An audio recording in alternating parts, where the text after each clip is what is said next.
1 hour later, 2 hours later, 3 hours later, 6 hours later, tomorrow, the next day.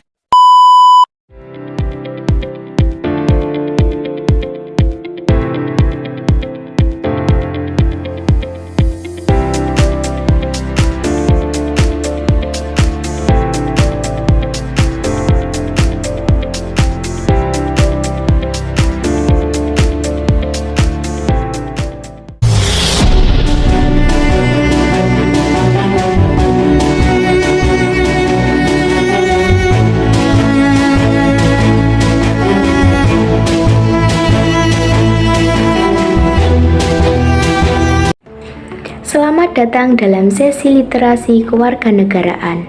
Indonesia adalah negara hukum yang besar dengan sistem ketatanegaraan yang kompleks. Untuk menjalankan roda pemerintahan dan memastikan kedaulatan rakyat tetap terjaga, negara membutuhkan instrumen yang kita sebut sebagai lembaga negara. Namun, apa sebenarnya yang dimaksud dengan lembaga negara? Secara sederhana, lembaga negara adalah institusi-institusi pusat yang dibentuk berdasarkan konstitusi atau peraturan perundang-undangan untuk menjalankan fungsi pemerintahan. Dalam video ini, kita akan merujuk pada materi utama dari buku pendidikan Pancasila untuk memahami bagaimana struktur ini bekerja di tanah air kita. Satu poin krusial yang ditekankan dalam buku pendidikan Pancasila adalah perubahan besar setelah amandemen Undang-Undang Dasar 1945 antara tahun 1999 hingga 2002. Sebelum amandemen, kita mengenal adanya lembaga tertinggi negara, yaitu MPR, yang membawahi lembaga-lembaga tinggi lainnya.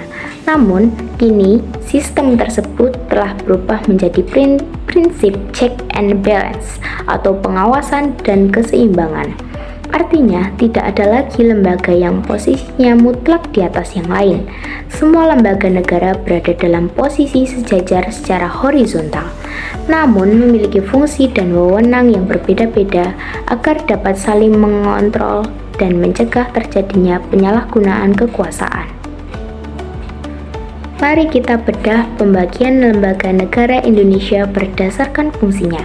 Kesatu, lembaga legislatif terdiri dari Majelis Permusyawaratan Rakyat atau MPR, Dewan Perwakilan Rakyat atau DPR, dan Dewan Perwakilan Daerah DPD.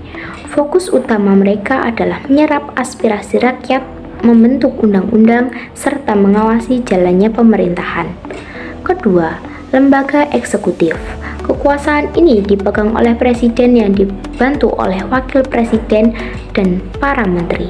Presiden bertugas menjalankan undang-undang dan menyelenggarakan pemerintahan negara sehari-hari.